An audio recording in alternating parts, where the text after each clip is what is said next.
Assalamualaikum warahmatullahi wabarakatuh. Perkenalkan, saya adalah Apriliani dari mahasiswi Universitas Bina Sarana Informatika. Di sini saya akan menjelaskan tentang pertemuan 12, yaitu tentang strategi tata letak. Menurut Birchfield, tata letak adalah pengaturan peralatan untuk menciptakan area kerja yang efisien, aman, dan ergonomis. Area kerja dengan tata letak yang memiliki prinsip desain yang baik akan menghasilkan tingkat efisiensi dan produktivitas karyawan yang tinggi. Tipe-tipe tata letak. Pertama, keputusan mengenai tata letak meliputi penempatan mesin pada tempat yang terbaik, kantor dan meja-meja, dan pusat pelayanan. Nah, selanjutnya ada sebuah tata letak yang efektif memfasilitasi adanya aliran bahan, orang, dan informasi di dalam dan di antar wilayah. Untuk mencapai tujuan ini, beragam pendekatan telah dikembangkan. Selanjutnya layout. Layout itu susunan tata letak fasilitas yang digunakan di dalam organisasi. Prinsip dasar tata letak atau layout.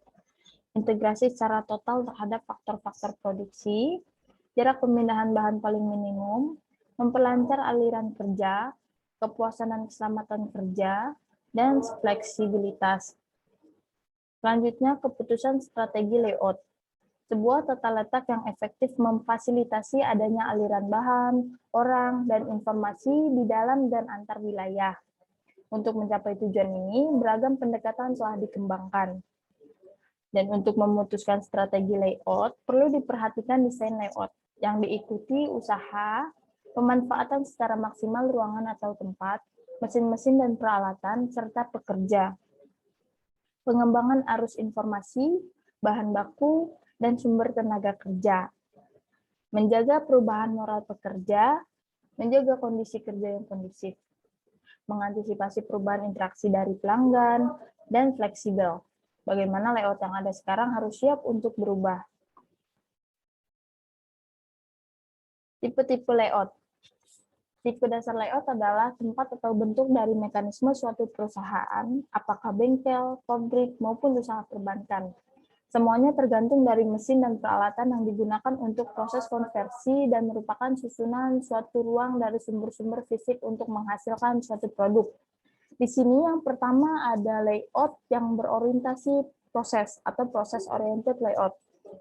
Layout ini digunakan jika arus kegiatan konversi untuk semua produk yang dihasilkan tidak terstandarisasi, seperti halnya dengan ditemukan di pabrik yang menggunakan proses intermittent. Arus kegiatan yang tidak terstandarisasi bisa juga terjadi karena proses konversi menghasilkan produk yang bermacam-macam atau jika suatu produk dasar dapat dikembangkan menjadi macam-macam produk akhir. Yang kedua ada layout berorientasi produk. Product oriented layout. Digunakan jika sebuah produk terstandarisasi proses produksinya. Pada umumnya, produk dihasilkan dalam jumlah yang besar dan merupakan ciri proses yang kontinu. Tiap produk memerlukan urutan operasional yang sama dari awal sampai akhir. Dalam layout produk, pusat-pusat kegiatan, mesin-mesin dan peralatan disusun membentuk suatu garis untuk mempersiapkan urutan operasional yang akan menghasilkan produk. Selanjutnya ada layout retail. Yang selanjutnya ada layout tetap atau fixed position layout. Layout ini diperlukan jika alasan ukuran, bentuk dan ciri-ciri lainnya yang pemindahan produknya tidak mungkin dikerjakan. Dalam layout tetap, produknya tinggal tetap di suatu tempat, sehingga alat dan perlengkapan serta para pekerja yang terampil yang dibawa ke tempat produk. Jenis layout seperti ini digunakan di bidang pertanian, seperti membajak, memupuk, menanam, menuai, dan sebagainya. Dan di bidang maintenance, perawatan atau perbaikan pesawat terbang, kapal laut, dan lokomotif kereta api. Dan di bidang konstruksi, ada pembangunan gedung dan perumahan, serta teknik sipil. Selanjutnya layout retail. pengalokasian tata letak mengikuti selera pelanggan, atau diusahakan agar dapat memberi kesegaran dan daya tarik bagi pelanggan, di mana setiap waktu, mingguan atau bulanan dilakukan pergeseran tata letak dengan tujuan tempat semula suatu barang dipindahkan ke tempat lain, dengan tujuan mempengaruhi pandangan pelanggan sehingga dapat menciptakan persepsi bagi pelanggan. Yang kelima ada layout gudang atau warehouse layout.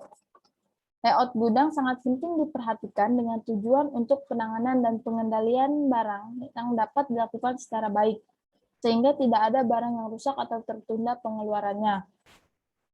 Layout gudang disesuaikan dengan sistem persediaan yang dipergunakan seperti sistem persediaan barang dengan FIFO.